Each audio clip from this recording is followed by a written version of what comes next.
खैबर पख्तूनख्वा के अंदर सेनेट के इंतखाबात से कबल ही पीटीआई कई हिस्सों में तकसीम हो चुकी है। अली अमीन गंडापुर और बैरिस्टर सैफ समेत कई रहनुमाओं पर कारकुनान को नजरअंदाज किए जाने के इल्जामात लग चुके हैं। सेनेट इंतखाबात जीतना मुश्किल ही नहीं बल्कि पीटीआई के लिए नामुमकिन बन चुका है। पीटीआई के कई रहनुमा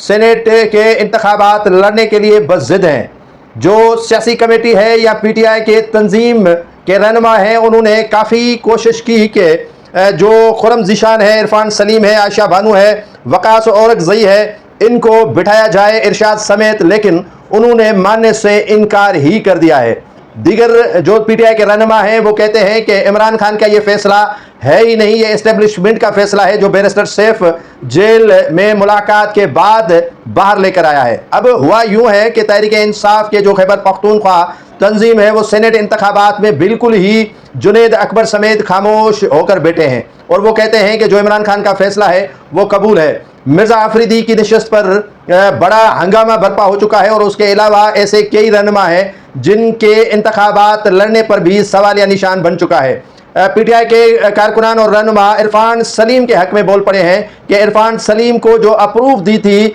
सेनेट के पहले इंतखाबात के हवाले से इमरान खान ने, उसी के तहत इरफान सलीम को जो है वो नशस्त दी जाए और वो इंतखाब लड़े और उनका नाम भी इमरान खान की फहरिस्त में शामिल है। अजहर मशवानी कहते हैं कि वो विड्रा करने के लिए तैयार हैं, बस शर्त यह है कि नूरुल हक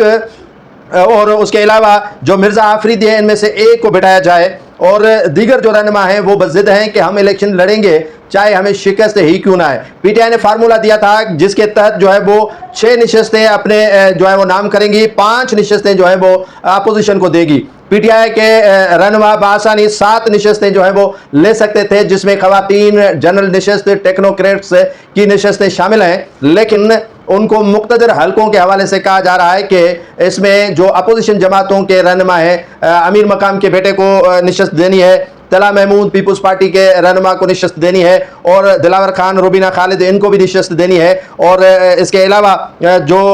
JUIF के एक सेनेटर हैं उनके दिलावर खान के अलावा दूसरे हैं उनको जो है वो नशस्त देनी है। तो इस पर बुरी तरह फंसी है पीटीआई। अब देखना यह है कि एक तरफ पीटीआई जो है वो नशस्तें जीत पाती है या नहीं पाती है, जिसमें एक जो नशस्त